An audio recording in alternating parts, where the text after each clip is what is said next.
the enemy's pretty powerful. You better do something pretty spectacular. It's like the controversy of the time.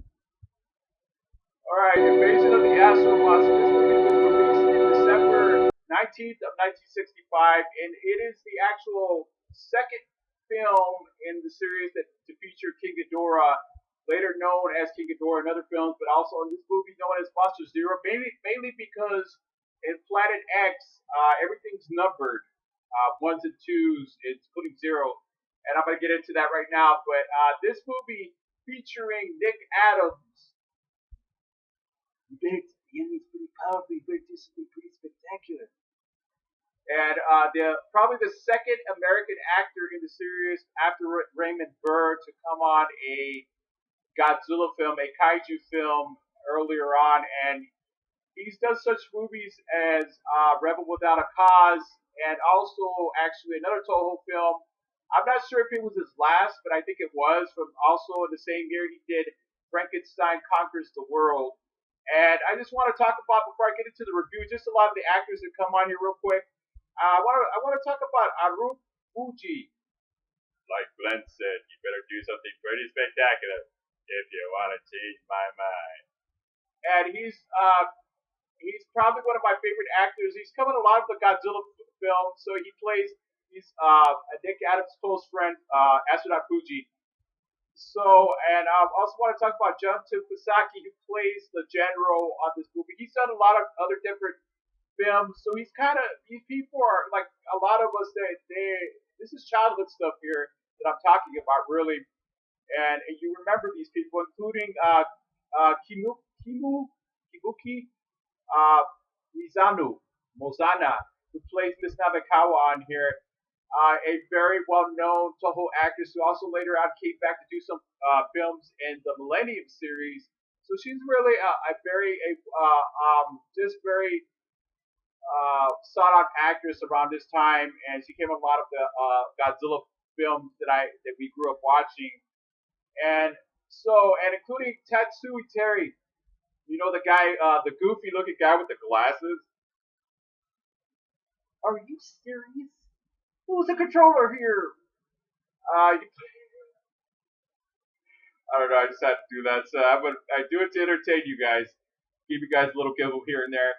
So this movie takes place right after the events of Ghidorah, the three-headed monster from 1964. So up to this point, Godzilla and Rodan are submerged in Lake Myojin, and so astronaut Glenn and Fuji go to Planet X to look for new life forms, of course. Around this time, we had Star Trek as well, so that would explain everything, right? And so it turns out they have a malevolent beings known as Exilians, later as they're known in Godzilla Final Wars, and they're supposedly they need Godzilla, or they want Godzilla and Rodan to be able to exterminate King Ghidorah from destroying Planet X, because it is mentioned in Ghidorah the Three-Headed Monster that Ghidorah had destroyed the princess's planet, as well as the planet that the Exilians, Planet X here. It is a dead world because King Ghidorah is just a malevolent kaiju that destroys everything. So they want to basically borrow Godzilla Rodan. Of course, it turns out to be a absolute fraud because the controller, who's the controller? For the benefit of galactic mankind.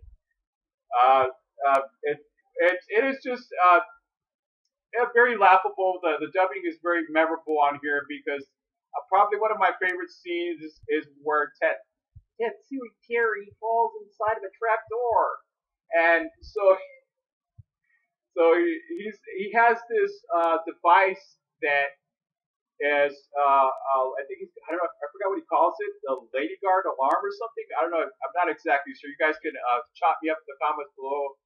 And it's the only device that's able that not only the Exilians drives them crazy, and they're sensitive to this, including Godzilla and Rodan, and as well as King Ghidorah, because they are under control So Godzilla and Rodan kind of become bad guys again in this movie, and then of course it kind of shows that they have a very close ties to the human people around this time because when Glenn and Fuji have to leave, they're kind of asking what's going on here.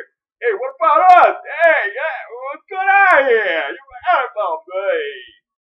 And so Godzilla and Rodan are kind of like, like I said, they're friendly creatures now. They're friendly kaiju, and they're sworn to protect the Earth, and they're just being territorial, of course, because that's what these movies, a lot of the films mention. And so it's up to Godzilla and Rodan to stop King Ghidorah at the very end of the film, and as well as because of Tatsui Terry's alarm, they're able to stop the Exilians from destroying the Earth. I mean, that's so cliched in this day and age.